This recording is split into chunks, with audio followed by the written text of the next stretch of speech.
आज मुझे बजट पे बोलने का मौका दिया आपने।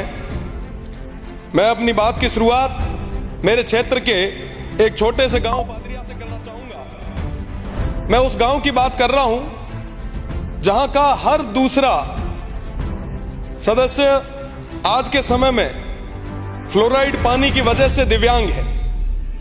मैं मेरी बात की शुरुआत उस डीएनपी एरिया से करना चाहूंगा जहां पर आजादी के 75 साल बाद भी सड़क, पानी और शिक्षा की भारी कमी है।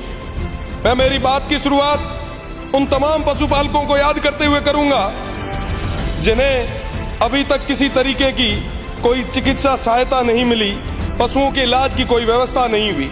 मैं मेरी बात की शुरुआत उन युवाओं की उम्मीदों के साथ करूंगा जिन्हें कहा गया था कि साहब आने वाला टाइम रमीना आप रही है बाड़मेर जैसलमेर ना मैं दुबई बना हाँ, पर धीरे धीरे उहरा सपना चूर चूर हो गया। आज रे तारीख रमीना उहा ना कोई तरीके रोजगार कौन बढ़े। हमारी बात री शुरुआत उहा तमाम किसान भाइया ना याद करते हुए करी। आज भी हमारे वो किसान भाई हाथ में पर्चियां लेके घूम रहे। पिछली सरकार ने तो कुछ नहीं दिया जिसकी वजह से वो इस तरफ बैठे हैं। पर मेरा निवेदन मेरे तमाम भाइयों से, समस्त मंत्रीगणों से कि साहब उन किसानों की आवाज को सुनो। बिजली की वजह से वो इस स्तर पर परेशान है कि वो आत्महत्या करने के कगार पे आ गए। आपने अभी कहा कि साहब हम राजस्थान की इकोनॉमी को 300 बिलियन तक ले जाएंगे।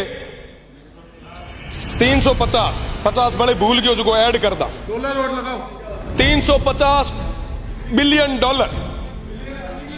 मैंने समझ में को नहीं आया कि साहब आप 350 बिलियन की बात तो करो पर सीमांत क्षेत्र था छोड़ दियो।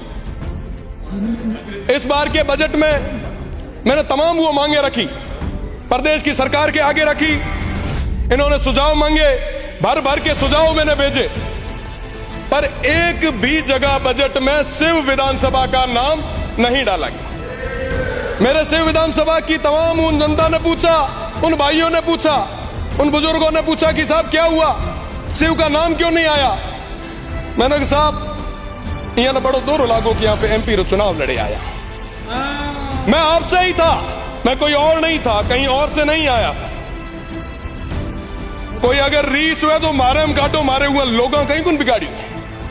इस बजट में आपने सीमांत के उन लोगों को नकार के उनके साथ एक कुठाराघात किया है। हम किसके लिए मांग रहे थे साहब? उन लोगों के लिए जो आजादी के बाद तक अभी तक उन अभावों में जी रहे, पर बदले में उनको क्या मिला? मैं आप सभी से निवेदन करना चाहूंगा, प्रदेश की सरकार से निवेदन करना चाहूंगा, अभावों में जी रहे उन लोगों की ओर आप देखें।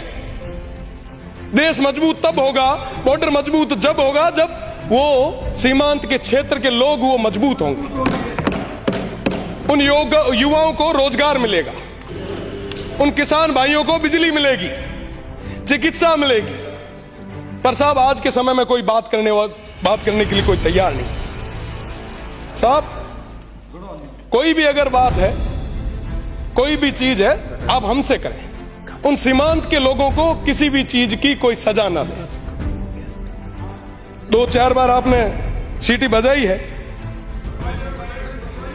मेरा निवेदन कि एसडीजी गोल पे काम करने का समय आया है। मैं आपसे निवेदन करना चाहूंगा कि आने वाले समय में उन सीमांत के लोगों का विशेष ध्यान रखें। साथ ही साथ शिक्षा और चिकित्सा में हालात बद से बदतर होते जा रहे हैं। सारी सीटें खाली पड़ी है। पानी की कमी इस स्तर पे है कि जो नर्मदा स्कीम 2017 में पूरी होनी थी वो अभी तक पेंडिंग चल रही है। जल जीवन मिशन की अगर मैं बात करूं तो जल जीवन मिशन अभी तक धरातल तक पहुंच ही नहीं पाया है। काम आधा अधूरा है, कोई मॉनिटरिंग किसी स्तर की नहीं है। भ्रष्टाचार की अगर मैं बात करूं तो गडरा ब्लॉक की अगर मैं बात करूं, सिर्फ एक गडरा ब्लॉक जो सीमांत का आखिरी ब्लॉक है, वहां पे डिस्कॉम में अय्यन से लेके नीचे स्टोर कीपर तक सब भ्रष्टाचार में लिप्त है। कोई सुनने वाला नहीं है, किसान आज खून के आंसू रो रहा है। मेरा निवेदन है कि उस गड्ढा ब्लॉक में जो कहीं ना कहीं सीमांत क्षेत्र पे है, वहां पे एक बस स्टैंड की जरूरत थी।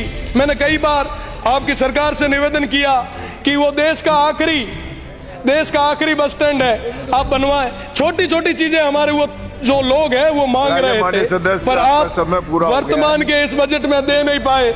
मुझे लगता है साहब कि ये हमारे लिए निराशाजनक बजट रहा। मैं कहना चाहूंगा हमारे लोग काफी परेशान हैं। उन्होंने कहा कि उस क्षेत्र में जाके, उस सदन में जाके कहिएगा जरूर एक लाइन जो मैं विद्यार्थी परिषद में आता हुआ टाइम कहा करता कि कदम कदम पर लड़े थे तुमसे, कदम कदम पर लड़ेंगे तुमसे, दम है कितना दमन में तेरे, देख लिया है देखेंगे। वो तमाम लोग आज भी तैयार है। मेरा निवेदन रहेगा कि सड़क से सदन तक की इस लड़ाई को आगे न बढ़ाएं। उन तमाम हमारे सीमांत की लोगों की आवाज को सुने। आप विदाएं दिलाएं। बहुत बहुत धन्यवाद।